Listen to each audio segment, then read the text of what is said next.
అవసరం ఏంటి? ఇంత సమయం దానికోసం వెచ్చించాల్సిన అవసరం ఏమిటి? మనధర్మ శాస్త్రంలో ఇది రెఫరెన్సెస్ మాకు అవసరమా, లేకపోతే ఫలానా వ్యక్తి ఇలా అన్నాడు ఫలానా వ్యక్తి ఇలా అన్నాడు అన్న విషయం తెలుసుకోవడం మాకు అవసరమా అని మీకు అనిపించి ఉండొచ్చు. కానీ ఒక మాట చెప్తాను వినండి.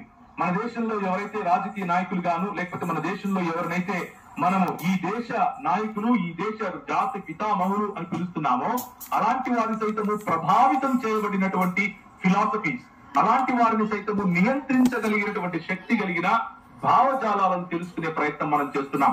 ఉదయం మీరు గనక గమనిస్తే, ఒకవైపు కుల వ్యవస్థను నిలబెట్టాలి అని ఆశించే వారు ఒకవైపు ఉంటే, ఇంకొక వైపు అసలు కుల వ్యవస్థ జరగకుండా, లేకపోతే కుల వ్యవస్థ చాతుర్వర్ణ వ్యవస్థ అన్నదే సనాతన ధర్మమని, ఆ ధర్మాన్ని రక్షించడం కోసమే నేను వస్తున్నానని, యథా యథా హి ధర్మస్య గ్లానిర్భవతి భారత అని చెప్పినట్లుగా ఆయన ఎప్పుడైతే విష్ణువు వస్తాడో దాన్నే భగవద్గీతలో రాశారు అన్న విషయం ఎందుకు గుర్తు చేశాము?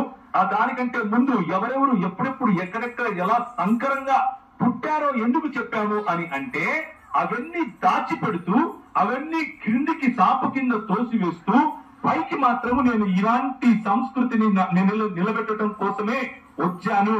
నేను నిన్ను అంటే నా చాతుర్వర్ణ వ్యవస్థలో